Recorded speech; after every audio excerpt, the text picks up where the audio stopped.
कश्मीर में एक पंडित रहते थे, पंडित राम विद्याधर शर्मा। बहुत प्रकांड विद्वान थे। हनुमान चालीसा का पाठ रोज पढ़ते, 11-21 पाठ रोज करते, सुबह से माइक लगाकर। उस जमाने में जब कश्मीर पर दूसरे धर्म के लोगों का बोलबाला था, उन्हीं के मोहल्ले में एक स्त्री रहती थी जो थोड़ी थोड़ी लिटिल धार्मिक हुई थी, नई नई।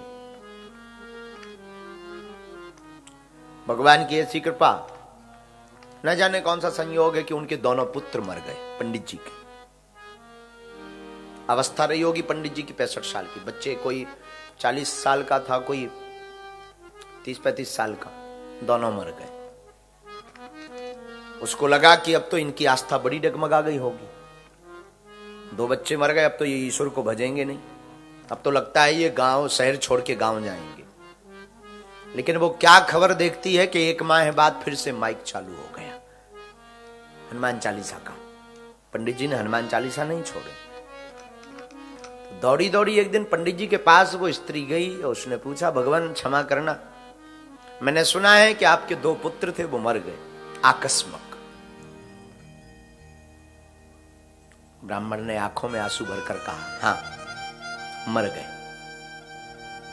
उसने मुस्कुरा करके कहा कि आपको लगता नहीं है कि आप बहुत अपने साथ अन्याय कर रहे हो क्या?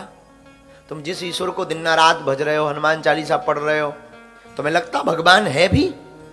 अगर भगवान होता तो वो तुम्हारे साथ इतना अन्याय क्यों करता,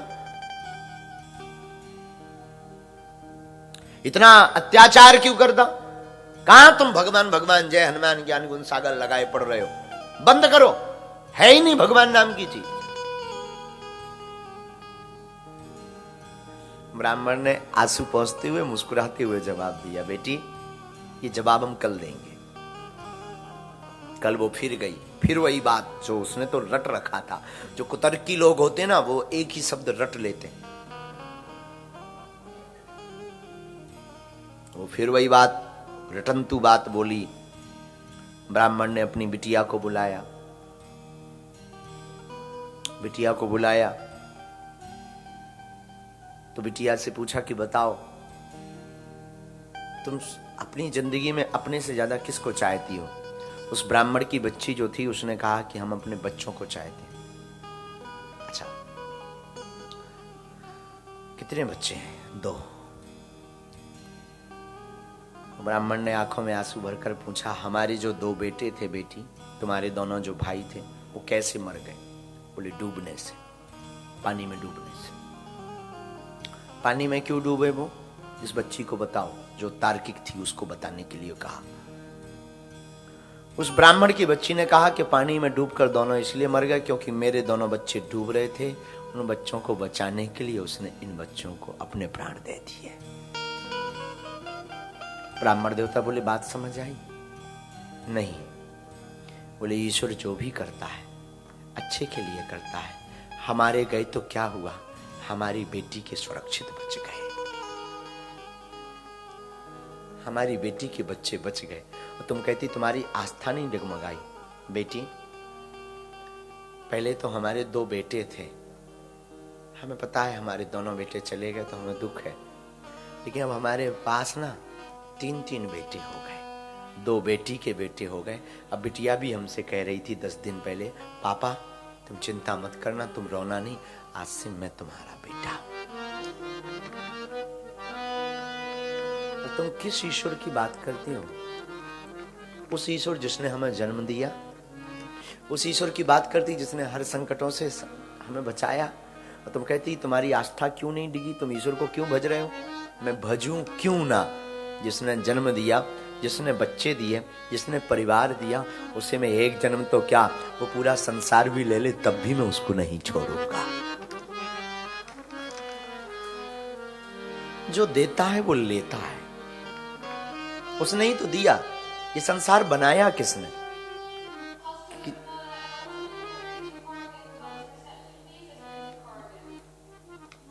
ये लीला किसकी है? किसने कृपा की? ये उसी ने तो की है। हमारा परिवार किसने दिया? ईश्वर ने ही तो दिया है, भगवान ने ही तो दिया है। जो भगवान देता है वो कभी कभी ले लेता है देव योग से। और सच भी है, यहां जितने तुम्हारे नाते हैं सब झूठे हैं। कुछ दिनों के मेहमान हैं, चंद दिनों के, 4 दिन की चांदनी फिर अंधियारी रात। और जब 4 दिन को मेहमान है तो इनसे क्या मोह रखो? फिर ईश्वर से अनास्था क्यों रखो? ईश्वर पर आस्था रखो। धन्यवाद, कितने भाग्यशाली हो तुम। काश, देखो ये अंग्रेज बैठ करके कथा सुन रहे हैं, अंग्रेज लोग। मान लीजिए अगर तुम चाइना में हुए होते, क्या कथा सुन पाते? जवाब दो, बोलो ना। चिंग चौंग चाइंग चौंग कर रहे होते। छोटी छोटी आंखें, चिंग चौंग चांग चांग चांग चांग ये कर रहे। ईश्वर की कितनी कृपा कि तुम भारतीय हो। ईश्वर की कितनी कृपा कि तुम्हें मानव बनाया। मान लो भैंस बनाया होता भगवान ने, फिर क्या तुम इस लेजर सेंटर हॉल में बैठे होते? बोलो ना, कहां कहीं बंधे होते, बैल बने होते, कहीं बंधे होते। ईश्वर की कितनी कृपा, उसने तुम्हें मानव बनाया। दूसरी कितनी कृपा, भारत भूमि में जन्म दिया। तीसरी बड़ी कृपा कि तुम्हें सनातन धर्म को जानने का मौका दिया।